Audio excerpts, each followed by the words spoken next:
Assalamualaikum warahmatullahi wabarakatuh. Perkenalkan, saya Lina Gusniati.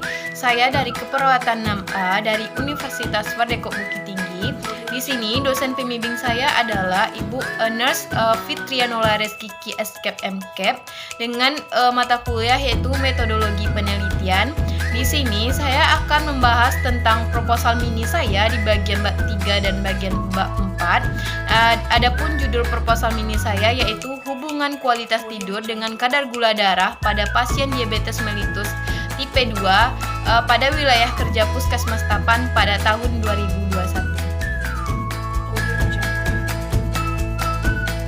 Bagian bab 3-nya yaitu membahas tentang kerangka konsep. Bagian A-nya itu kerangka konsep adalah abstraksi dari suatu realitas agar dapat dikomunikasikan dan membentuk suatu teori yang menjelaskan keterkaitan dan variabel, baik variabel yang diteliti maupun yang tidak diteliti. Kerangka konsep akan membantu peneliti menghubungkan hasil penemuan dan teori. Berdasarkan kerangka teori yang telah dijelaskan pada bab sebelumnya, maka dapat digambarkan kerangka konsep tentang hubungan kualitas tidur dengan kadar gula darah pada pasien diabetes mellitus tipe 2 di wilayah kerja Puskesmas Tapan pada tahun 2021 adalah yaitu ada variabel independen dan variabel dependen. Sedangkan variabel independen merupakan kualitas tidur, sedangkan variabel dependen yaitu kadar gula darah. Untuk bagian B-nya yaitu definisi operasional. Kita bisa melihat di samping bagaimana definisi operasional tersebut. Selanjutnya yaitu bagian C yaitu hipotesis. Hipotesis yaitu berdasarkan kerangka konsep tersebut, maka hipotesis dalam penelitian ini adalah sebagai berikut. Yang bagian 1, yaitu tidak dapat berhubungan kualitas tidur dengan kontrol glukosa darah penderita diabetes mellitus tipe 2 pada bagian 2 pada pasien wilayah kerja Puskesmas Tapan. Bagian 2 yaitu H yaitu terdapat hubungan kualitas tidur dengan kontrol glukosa darah pada pasien diabetes mellitus tipe 2 pada wilayah kerja Puskesmas Tapan pada tahun 2021. Di bagian bab 4-nya yaitu metode penelitian, yaitu yang bagian A-nya yaitu definisi penelitian. Desain penelitian merupakan rancangan penelitian yang disusun sedemikian rupa sehingga dapat menuntun peneliti untuk dapat memperoleh jawaban terhadap pertanyaan penelitian. Penelitian ini merupakan penelitian deskriptif analitik dengan menggunakan pendekatan cross-seksional. Deskripsi analitik merupakan penelitian yang dilakukan untuk mengetahui hubungan antara dua variabel dan suatu situasi dan kelompok subjek. Selanjutnya yaitu bagian B yaitu waktu dan tempat penelitian. Penelitian ini telah dilakukan di wilayah kerja Puskesmas Tapan pada bulan Juli sampai bulan September pada tahun 2021. Bagian C-nya yaitu populasi dan sampel. Bagian populasi dan sampel ini, bagian pertamanya yaitu populasi dalam sebuah penelitian adalah subjek yang memenuhi kriteria yang telah ditetapkan. Populasi pada penelitian ini adalah seluruh pasien diabetes mellitus yang ada di wilayah kerja Puskesmas Tapan berdasarkan data jumlah pasien diabetes mellitus tipe 2 wilayah kerja Puskesmas Tapan tercatat sebanyak 1.365 pasien diabetes mellitus pada Puskesmas Tapan. Selanjutnya yaitu bagian 2 yaitu sampel. Sampel adalah bagian populasi terjangka yang dapat dipergunakan sebagai subjek penelitian melalui sampling, sedangkan sampling adalah proses menyelesaikan porsi dan populasi yang dapat diwakili populasi yang ada. Teknik sampling yang digunakan dalam penelitian ini adalah teknik accidental sampling, yaitu suatu teknik pengambilan sampel yang kebetulan ada saat dilakukan penelitian. Penentuan kriteria sampel sangat membantu penelitian untuk mengurangi bias dalam penelitian. khususnya jika terdapat variabel-variabel kontrol ternyata mempunyai pengaruh terhadap variabel yang diteliti. Kriteria sampel dapat dibedakan menjadi dua bagian, yaitu inklusi dan eksklusi, yaitu menggunakan rumus. Kalian bisa melihat rumusnya berdasarkan yang di samping. Selanjutnya yaitu saya akan menjelaskan tentang rumus-rumus tersebut, yaitu N yaitu jumlah sampel minimal, N yaitu populasi, sedangkan E yaitu error margin. Jadi sebanyak 100 orang yang dijadikan sampel yang diambil dengan kriteria inklusi. Kriteria inklusi merupakan di mana subjek penelitian dapat mewakili sampel yang memenuhi syarat sebagai berikut. Pasien DM tipe 2 di wilayah kerja Puskesmas Tapan bersedia menjadi responden dalam penelitian. C yaitu dapat berkomunikasi dengan baik. Kriteria eksklusi yaitu kriteria merupakan di mana subjek penelitian tidak dapat mewakili sampel karena tidak memenuhi syarat sebagai sampel penelitian. Bagian A-nya itu pasien menggunakan obat tidur, bagian B-nya itu tidak berdomisili di wilayah kerja Puskesmas Tapan, bagian C yaitu tidak bersedia menjadi responden, yang bagian D yaitu pasien tipe 2 di wilayah kerja Puskesmas Tapan. Bagian D-nya yaitu alat pengumpulan data. Alat yang digunakan dalam penelitian ini adalah yang bagian A yaitu kuesioner Pittsburgh Sleep Quality Index, ya, atau dikenal dengan PSQ. Kuesioner PSQ yang terdiri dari 7 komponen nilai yang digunakan dalam menggunakan tentang kualitas tidur sebagai subjek, waktu mulainya tidur, lamanya tidur, efisiensi tidur, gangguan tidur, kebiasaan penggunaan obat-obatan, dan aktivitas dapat mengganggu tidur secara aktivitas sehari-hari terkait dengan kualitas tidur. Yaitu bisa melihat tabel di samping bagaimana penjelasan yang saya jelaskan tadi, yaitu komponen dan nomor pertanyaan kuesioner PSQ. Selanjutnya itu kuesioner PSQ terdiri dari 7 item pertanyaan dengan masing-masing pertanyaan memiliki skor 3 untuk menilai tentang efisiensi tidur. Pada komponen 4 berdasarkan hasil penjumlahan dan pembagi nilai yang diperoleh dari skor item pertanyaan nomor 1. Nomor 3 dan nomor 4 perhitungan adalah jumlah jam lamanya tidur responden dibagi waktunya lumayan waktu responden di atas tempat tidur dan dikalikan dengan 100%.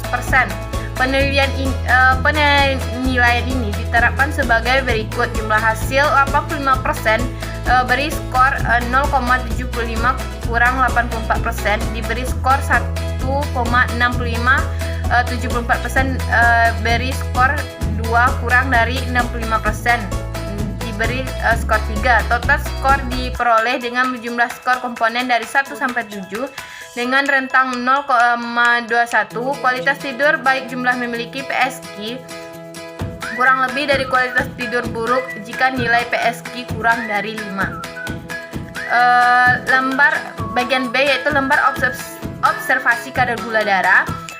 Lembar observasi kadar gula darah diisi oleh peneliti berdasarkan hasil pemeriksaan berdasarkan darah.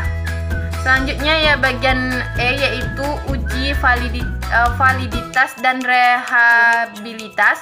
Kerangka ujar rehabilitas diambil pada kotak crossback alpha dengan nilai yaitu sama dengan 3,537, nilai tabel DF N 2 sama dengan 100, 2,98 pada 5%. Bagian F yaitu prosedur pengumpulan data, yaitu bagian satunya yaitu peneliti mengajukan surat penelitian untuk pengambilan data di kantor kesatuan bangsa dan politik di Puskesmas Tapan. Yang kedua yaitu bagian B yaitu setelah mendapatkan surat balasan dari kantor kesatuan bangsa dan politik di Tapan, peneliti langsung melapor Puskesmas Kota Tapan untuk memberikan izin peneliti kepada kepala Puskesmas. Penelitian bagian C yaitu peneliti mulai melakukan pengambilan data mulai dari jam 8 pagi sampai selesai melakukan penelitian untuk jumlah responden. Bagian D yaitu peneliti menentukan responden berdasarkan kriteria inklusi dan eksklusi yang telah ditetapkan peneliti dan juga dapat melakukan observasi kepada responden. Bagian E yaitu sebelum penelitian melakukan pengambilan data pada pasien peneliti, menjelaskan kepada responden maksud dan tujuan penelitian serta prosedur tindakan yang akan dilakukan kepada pasien. Bagian F, setelah ini peneliti memberikan responden kuesioner untuk mengetahui kualitas tidur. Selanjutnya bagian G yaitu setelah lembar kuesioner kualitas tidur dan lembar observasi kadar gula darah selesai diisi, peneliti melanjutkan kepada pasien selanjutnya untuk dilakukan pengambilan data. Bagian H yaitu peneliti melakukan pengambilan data setiap hari sampai memenuhi jumlah prosedur yang telah ditetapkan. Bagian I yaitu penelitian dilakukan peneliti sampai bulan Maret pada tahun 2021 dan peneliti menunjukkan pengolahan data sampai selesai. Bagian G yaitu cara pengolahan data. Data yang telah terkumpul pada peneliti akan dianalisa melalui tahap berikut, yaitu bagian A yaitu editing. Editing merupakan kegiatan untuk melakukan atau pengecekan isian kuesioner atau formulir. Setelah kuesioner selesai, kemudian dikumpulkan langsung oleh peneliti dan selanjutnya diperiksa kelengkapan data apakah dapat dibaca atau tidak dalam kelengkapan isian. Selanjutnya yaitu bagian B yaitu processing, yaitu pada tahap ini dilakukan kegiatan proses data terhadap kuesioner dan lembar observasi yang lengkap dan benar untuk dianalisa. Pengolahan data dilakukan dengan cara sistem kompetensi dan menggunakan program komputer.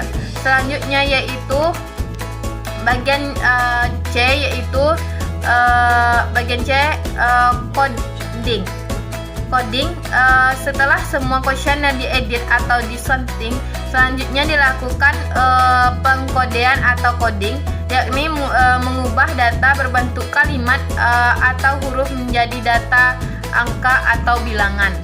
Selanjutnya yaitu bagian D yaitu cleaning, yaitu apabila semua data setiap sumber data atau responden selesai dimasukkan, perlu dicek lagi kembali untuk melihat kemungkinan adanya kesalahan kode atau tindakan sebagai kemudian dilakukan koreksi. Selanjutnya yaitu H yaitu analisa data.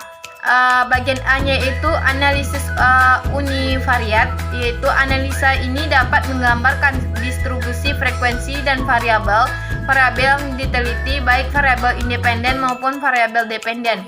Bagian B yaitu analisa bivariat, yaitu analisa bivariat adalah analisa yang dilakukan oleh dua variabel, yaitu analisa bivariat untuk melihat hubungan kualitas tidur dengan kadar gula darah pada pasien diabetes mellitus tipe 2. Bagian I yaitu etika dan dalam penelitian, yaitu bagian satunya yaitu self definition. Dalam penelitian ini, peneliti memberikan kebebasan kepada responden untuk menentukan apakah bersedia menjadi responden atau tidak. Dalam penelitian ini setelah diberikan penjelasan tentang maksud dan tujuan penelitian. Selanjutnya yaitu bagian 2 yaitu privasi. Peneliti menjelaskan kepada responden bahwa informasi yang diperoleh dan responden dalam penelitian ini hanya digunakan untuk kepentingan ini. Selanjutnya yaitu bagian 3 anonymity adalah peneliti menjelaskan kepada responden bahwa manajemen kerahasiaan responden dengan tidak menuliskan atau mencantumkan identitas responden dalam lembar pengumpulan data atau kuesioner. Selanjutnya yaitu bagian 4 confidentiality, yaitu peneliti menjelaskan kepada responden bahwa semua informasi yang diperoleh dari responden tidak akan disajikan secara keseluruhan. Selanjutnya yaitu bagian 5 yaitu protection from disfort and harm. adalah peneliti memperhatikan kemungkinan timbulnya tidak nyaman yang dirasakan oleh responden selama pengisian kuesioner dan ketika dilakukan pemeriksaan kadar gula darah.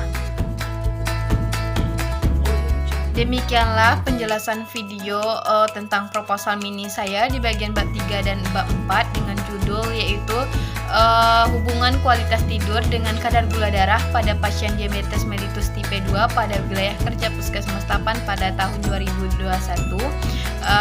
Assalamualaikum warahmatullahi wabarakatuh.